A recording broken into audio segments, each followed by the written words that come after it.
যারা জয়ের বক্তব্য নিয়ে হাসাহাসি করতেছেন, হাসাহাসি করবেন না। একটা কথা মাথায় রাখবেন, সে যা তা বলতে পারে না। আপনারা যদি দেখবেন 7 তারিখে জয় যখন বলল, 6 তারিখে জয় যখন বললো তারা রাজনীতিতে ব্যাক করবে না, 7 তারিখ 6 তারিখে বলছিল। 7 তারিখে কি বললেন? শেখ হাসিনা মরে যায়নি। 8 তারিখে কি বললেন? শেখ হাসিনা দেশে ফিরবেন। 9 তারিখে কি বললেন? যে নির্বাচন ঘোষণা হলে, অন্তর্বর্তীকালীন নির্বাচন ঘোষণা হলে শেখ হাসিনা দেশে ফিরবেন। 10 তারিখে বললেন শেখ হাসিনা পদত্যাগ করে নাই, শেখ হাসিনা প্রধানমন্ত্রী। এই জিনিসগুলা কিন্তু হাসি ঠাট্টা করে ফেলে দেয়া জিনিস না। আপনারা হাসি ঠাট্টা করতে পারেন, করেন, যত খুশি মন চায় করেন, কিন্তু হাসি ঠাট্টার জিনিস না। আমরা যাদেরকে নিয়ে স্বপ্ন দেখতেছি না, তারাই দেশটা ডুবাবে।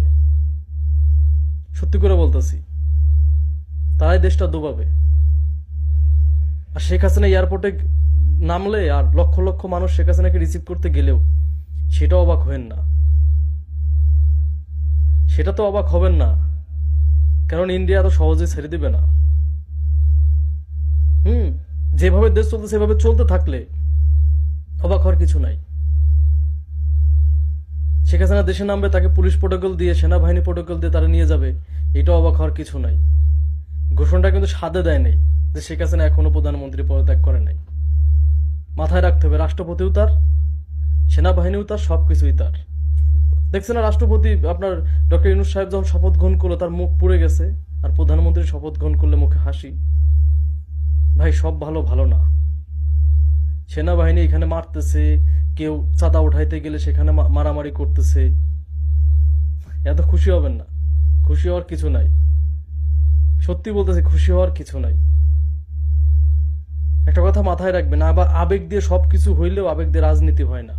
আমার ভিডিও আপনার দেখতে হবে না, আমাকে আনসাবস্ক্রাইব করে চলে যান, চলে যান। আমার ভিডিও দেখতে হবে না, কারণ আমি যুক্তি দিয়ে কথা বলবো। যুদ্ধটা আমরা করতেছি ভাই, 15টা বছর যুদ্ধ করতেছি। হ্যাঁ, 15টা বছর যুদ্ধ করতেছি। এখন যদি আমি উচিত কথা বলি, এখন তো রাগ করবেন। উচিত কথা বললে তো রাগ করবেন। এখন 1971-এর পর, দেশ স্বাধীন করার পর, শেখ হাসিনা পদত্যাগের আগের দিন বলে গেছে দেশটা তার বাপের, তার বাপ দেশ স্বাধীন করছে। বলছে না? দেশ কি তার বাপ একা স্বাধীন করছিল? কুলি মজুরি সবাই দেশ স্বাধীন করছিল একসাথে। নামটা কিন্তু ওই আওয়ামী লীগরে দিছে, আওয়ামী লীগ দেশ স্বাধীন করছে। এই তকমা কিন্তু গায়ে লাগাই দিছে। এটা ভুলে যাবেন না। সেই পথে কিন্তু শিক্ষার্থীরাই হাঁটতেছে। শিক্ষার্থীরা কিছু হইলে দেশটা তারা স্বাধীন করছে। আরে ভাই, আবু সাইদের পরে সেকেন্ড পার্সন কে মারা গেছিল? অসীম নাকি চিটাগাং ইউনিভার্সিটির উনি ছাত্র দলের নেতা। সম্পূর্ণ ক্রেডিট তারা দেন না ভাই, তারা যেটা বলতেছে সেই কথায় নাইছেন না। এভাবে নাচতে নাচতে শেখ হাসিনা একদিন দেশে আসলো, অবাক হওয়ার কিছু নাই, কোনো কিছুই নাই।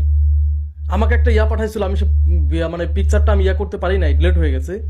যে হলে লাগানো হয়েছে, যারা বৈষম্য বিরোধী মানে আন্দোলন করে সরকারের পদত্যাগ করে তাদের রুম, বিনা অনুমতিতে ঢুকবেন না। তারা ছাত্রলীগ ছাত্রদল ঠিকই রুম থেকে বের করছে, তাদের একক আধিপত্য বিস্তার করতেছে এখন। এগুলা ভালোর লক্ষণ না ভাই, যেভাবেই নেন এগুলা ভালোর লক্ষণ না। যা মন চাই বলেন, আমার গালি দেন, আমার আনসাবস্ক্রাইব করে চলে যান, আই ডোন্ট কেয়ার। আমি সত্য হক কথা বলবো, হক কথা বলে আসতেছি। সহজ ছিল না পথ চলাগুলা, এত সহজ ছিল না। এখন যেভাবে দেখতেছেন তো সহজ ছিল না। আর জয় যে কথাগুলা বলছে হাসি ঠাট্টাতে উড়াই দিচ্ছেন, নো, হাসি ঠাট্টার কিছু হয় না এখানে। সবকিছুতে মজা নিয়েন না।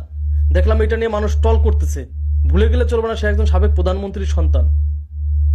আবার এটাও বলছে বিএনপির সাথে একসাথে কাজ করতে চায় গণতন্ত্র পুনরুদ্ধার করার জন্য। 111-এর মতোই তো ঘটতেছে। আপনি একটা জিনিস মিলাই নেবেন, শেখ হাসিনার মুখে ভাষা কি ছিল? শেখ হাসিনা বলতে যে এই দেশটা স্বাধীন করছি, কোন পাকিস্তানি দোষরা এই দেশ ক্ষমতা আসতে পারবে না। পাকিস্তানি বলতে কাদের? বিএনপি জামাতকে বলতো না? সার্জিল নাকি সার্জিস না কি নাম এই ছেলেটার, এই ছেলেটা বারবার করে বলছে দেশ স্বাধীন করছে অন্য কারো ক্ষমতায় বসানোর জন্য না। ক্ষমতায় বসানো তুমি কে?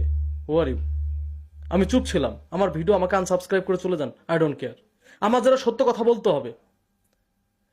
দেশ সংস্কার করার নামে শেখ হাসিনার দেশে আনার প্ল্যান, এগুলা ভাই ভুলে যাবেন না। গণ অভ্যুত্থান ইন্ডিয়া ঠেকাইতে পারে না, কিন্তু এই প্ল্যান আপনারা ঠেকাইতে পারবেন না। আজকে আন্দোলন করতে বলেন তো, যে পরিমাণ লোক আপনার গণ অভ্যুত্থানের সময় হয়েছিল তার অর্ধেক লোক দেখা যায় বলেন তো ছাত্রদের। একটা আন্দোলনে ডাক দিতে বলেন, ঢাকাতে যদি এর অর্ধেক লোক জড়ো করতে পারে, চিরদিনের জন্য আমি ক্যামেরার সামনে আসবো না, কথা বলবো না, আমার দেখবেন না কেউ। অত সোজা না ভাই। গরমে গরমে অনেক কিছু হয়, নরম হয়ে গেলে আর কিচ্ছু হয় না। লোহা যেটুকু শক্ত সোজা করার গরম থাকতেই করতে হয়, ঠান্ডা হয়ে গেলে কিন্তু লোহা সোজা হয় না, ভুলে যাবেন না। শিক্ষার্থীরা আন্দোলন করছে, ঠিক আছে, মেনে নিলাম। এখন তারা 5 বছরের পরিকল্পনা করতেছে, 5 বছরে আওয়ামী লীগ তো দেশে চলে আসবে। আওয়ামী লীগকে ঠেকাইতে হইলে, বাংলাদেশে আওয়ামী লীগের বিচার করতে হলে রাজনৈতিক দল লাগবে। এই দলে কখনো হবে না। এই অন্তর্বর্তীকালীন সরকারে কখনো কোনোভাবেও আওয়ামী লীগের বিচার হবে না। শেখ হাসিনা দেশে আসবে, আপনি ঠেকাইতে পারবেন না। চ্যালেঞ্জ নেবেন আমার সাথে? আর এই যে বেশি সময় বাড়াবে না, যত সময় বাড়বে শেখ হাসিনা দেশে আসা ততটা নিশ্চিত হবে। চ্যালেঞ্জ নেন আমার সাথে, নেবেন চ্যালেঞ্জ নেন। যতদিন এই সরকার থাকবে, অনেকে দেখলাম যে বিপিন নুরা বলতেছে 3 মাসের উপরে এই সরকার ইয়া হবে না। আমি তাদের সাথে একমত, সবার সাথে আমি একমত। 3 থেকে 6 মাস সর্বোচ্চ, এর বেশি দেওয়া যাবে না।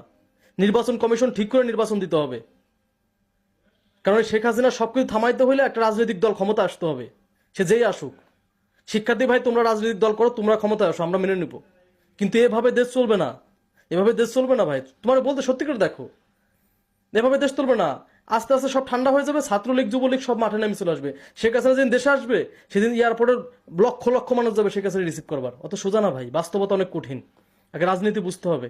আবেগ আর রাজনীতি এক না। আবেগ দিয়ে মানে মানুষকে ইয়া করা যায়, দেশ চালানো যায় না ভাই। তোমরা আমাকে যেভাবেই নাও, অত সোজা না। আমি বিএনপি বুঝি না, আমি আওয়ামী লীগ বুঝি না, আমি জামাত বুঝি না, আমি কোনো দলে বুঝি না। আমি যেটা হক কথা সেটা বলবো। ইন্ডিয়া মনে করছে এত এত মানে অল্পতে থেমে যাবে, কোনোভাবেই না, কোনোভাবেই থামবে না। হ্যাঁ, এখন দেখছি যুদ্ধ আবার করতে হবে।